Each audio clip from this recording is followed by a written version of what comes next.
Konštantín filozof, proglas. Evanjeliu svetému som pred slovom.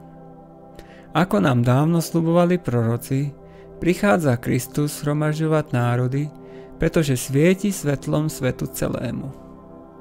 To v našom 7. tisícročí stalo sa.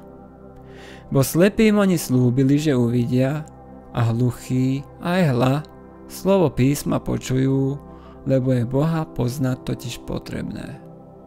A preto čujte toto sloviení.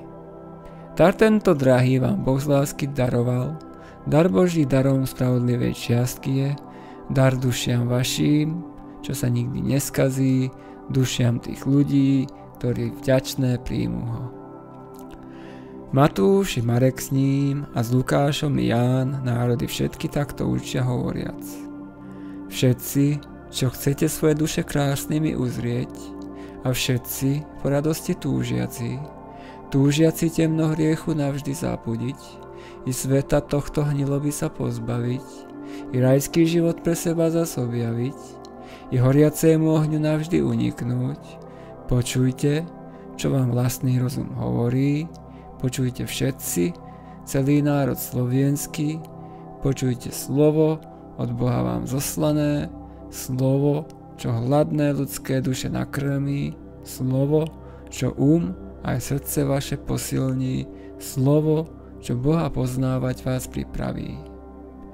Tak ako radosť nezasvitne bez svetla, by oko celý Boží svet v ňom uzrelo, bo všetko nie je krásne ani zreteľné, tak ani duša, žiadna duša bez písmen vedomia nemá o tom Božom zákone knižnom, o zákone duchovnom, zákone, cez zem Boží raj sa zjavuje. Bo ktorý sluch, čo hrozný rachot hromový neočuje, stáť bude v bázni pred Pánom? Bo taký čuch, čo vôňu kvetu nevníma, akože môže zázrak Boží pochopiť? Bo také ústa, čo sladkosť necítia, človeka činia, ako by bol z kameňa. A ešte väčšmi od človeka z kameňa je mŕtvá duša, každá duša bez písmen. Nože, my bratia sme to všetko zvážili, znamenitú vám radu teraz povieme, ktorá vás všetkých ľudí pozbaví života zvieracieho, žitia smilného, aby ste zmyslov s nerozumným rozumom, keď počujete slovo v cudzom jazyku, nečuli v ňom znietiva zvon medený. Bo svätý Pavol učiteľ nám hovorí, keď najprv k Bohu svoju prosbu predniesol. Chcem radšej iba 5 slov povedať, rozumom prostým chcem tých 5 slov vyrieknúť, aby aj bratia všetko porozumeli, než nezrozumiteľných slov riec tisíce. Pretože človek ten, čo nerozumie sám, čo nedoloží podobenstva múdreho, ako by mohol pravú reč vám povedať? Pretože ako zhuba visí nad telom všehubiaca a nad hnis väčšmi hnijúca, keď telo nemá patričného pokrmu, práve takisto každá duša upadá v žití, keď žije bez Božieho života, keď nepočuje nikde slova Božieho. Iné však ešte podobenstvo pre múdre povedzme. Ľudia, ľúbiaci sa vo spolok, túžiaci Božím rastom rásť už odteraz. Bo kto by túto prostú pravdu nevedel? Tak ako seme, ktoré padlo na nivu, takisto každé ľudské srdce na zemi dážď Božích písmen potrebuje pre seba, aby plod Boží rástol v ňom čo najväčšmi. Kto môže všetky podobenstvá povedať, čo národ bez kníh obžalujú, usvedčia, že nehovorí hlasom zrozumiteľným? Veď čo by ten muž poznal všetky jazyky, nevyslovil by bezmedznú ich bezmocnosť. Predsa však podobenstvo prikladám, významu mnoho v málo slovách hovoriac. Lebo sú nahé bez kníh všetky národy, bo nemôžu sa boriť v boji bez zbroje s protivníkom a duší našich záhubcom, odsúdené sú večnej muke za korisť.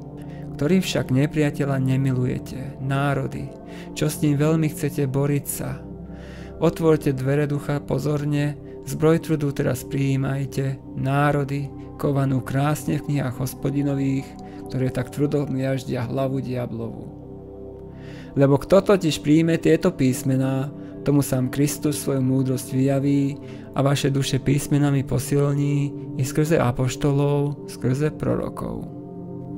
Pretože tí, čo hovoria ich slovami, i nepriateľa budú schopní zahubiť, víťazstvo dobré svojmu Bohu prinesú, hnilobnej skaze svojho tela uniknú, tela, čo hriechu ako vo sne živorí, nepadnú oni, ale pevne zastanú, pred Bohom ako udatní sa prejavia, po pravici si stanú trónu Božiemu, keď príde ohňom súdiť všetky národy, s anielmi budú radovať sa na veky sláviac Boha milostivého, piesňami z tých kníh oslavujúc na veky svojho Boha, čo nad ľuďmi sa zmilúva, ktorému preto všetká sláva prislúcha, i česť, i chvála Boží Synu v jednote so svojím Otcom, s Duchom Svätým v Trojici, na veky vekov, od každého stvorenia.